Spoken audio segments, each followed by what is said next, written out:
안녕하세요. 헬조선 뉴스의 박현우입니다. 김동연 경기도지사에게 엉뚱한 질문을 던진 기자가 있습니다. 전임 지사였던 이재명에 관한 질문을 던진 건데요. 이에 김동연 지사는 화가 많이 났고 이를 방송에서 그대로 토해냈습니다. 한번 보시겠습니다.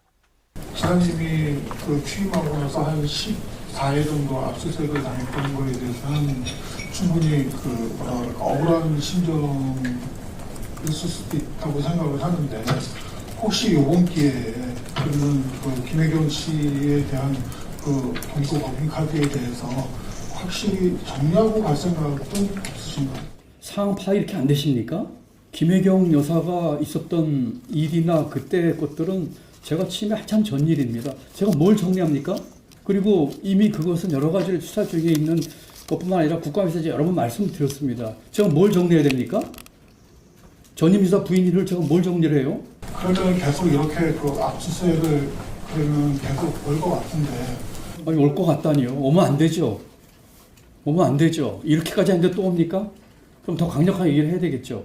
지난번에도 압수수색 할 때 감사실에서 압수수색에 대한 그런 것도 방해했다고 하는 그런 쪽 얘기도 있는데. 아니, 지난번에 김포 때도 보니까 이상한 여론을 갖고 와서 얘기하셨던 그분이죠.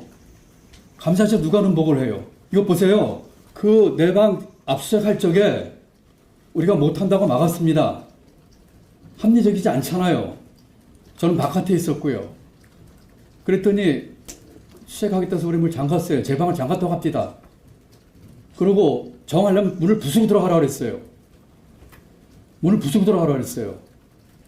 어떤 우리 감사관이 변호사 출신이고 이 문제에서 가장 냉철하신 분이에요. 감사관실에서 뭘 방해라고? 뭘 방해를 해요? 그래가지고 결국은 합의 본 게 그나마 들어가서 제 컴퓨터를 해서 그때 내용이 아마 대북 송금건이었나요? 그렇죠? 그 건에 대한 연관어만 가지고 하는 걸로 해서 한 거예요. 아무것도 안 나왔어요. 이게 지금 무도하고 지금 무박한 거 아닙니까? 저도 선출직 공무원입니다.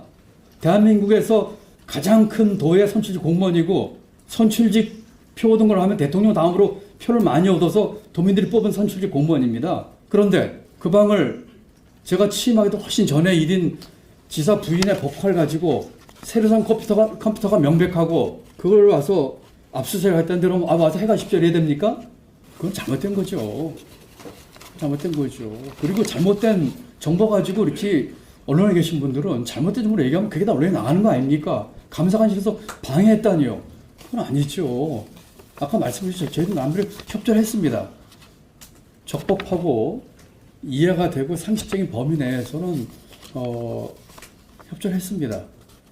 근데 지금 말씀드린 도가 넘고 지금 지나치지 않습니까?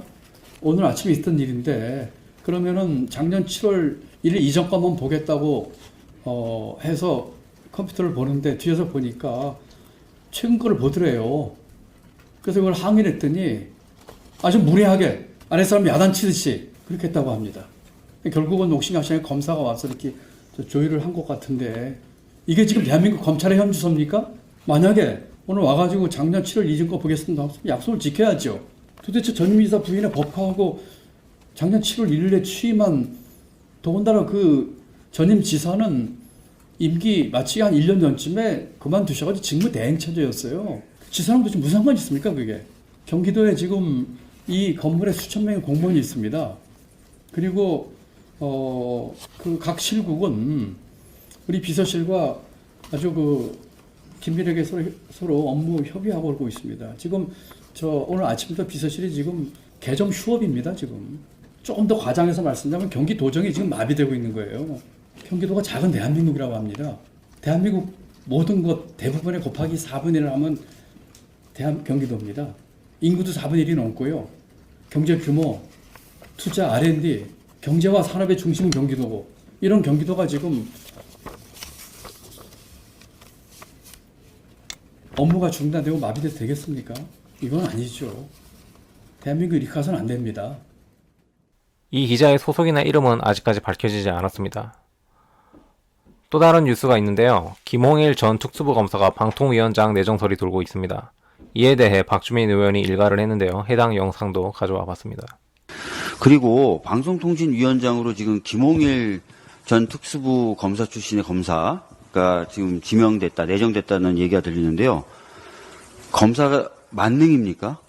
이분이 방송을 알까요? 제가 사법연수원 마칠 무렵에 저희 어머니께서 단 하루라도 검사를 하고 변호사를 하라고 하셨는데 이런 사태를 예견하신 게 아닐까. 검사가 만능으로 인정받는 시대가 올 것이다. 그러니까 하루라도 검사해라 라고 하셨던 게 아닌가 싶은데요.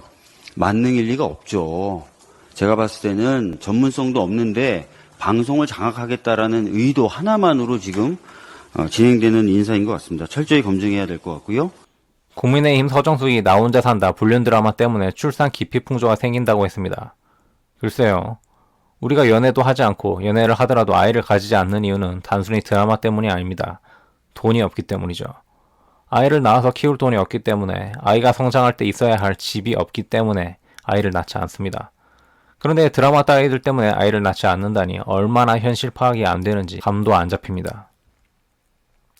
관련한 기사 하나를 읽어드리겠습니다. 서 의원은 젊은이들에게 물어보면 나라의 미래를 어둡게 하는 발목 잡기식 일부 정치인들의 꼴불견도 이런 나라에서 아이를 낳아 출생하고 싶지 않다는 이유라고 대답했다고 말했다. 또 그는 방송사에도 건의하겠다. 방송 프로그램 편성의 변화가 필요하다. 라며 나 혼자 산다. 불륜, 사생아, 가정 파탄 등의 드라마가 너무 많은 비율을 차지하고 있는데 이제라도 따뜻하고 훈훈한 가족 드라마를 많이 개발하셔서 사회 분위기 조성에 기여해 주시기를 방송사에 부탁드린다고 말했다. 앞서 나경원 전 의원도 저출산 고령사회위원회 부위원장을 맡고 있었던 지난해 11월 KBS 라디오에서 나 혼자 산다 이런 프로그램이 있다고 들었다면서 그러면 혼자 사는 것이 더 행복한 걸로 너무 인식이 되는 것 같다. 결혼하고 아이 낳는 것이 행복하다는 인식이 들 수 있게 정책도 바뀌어야 되지만 모든 언론, 종교단체, 사회단체들이 같이 하면서 이런 캠페인이 필요한 때가 아닌가 한다고 말한 바 있다. 오늘의 헬주선 뉴스는 여기까지입니다. 박현우였습니다. 감사합니다.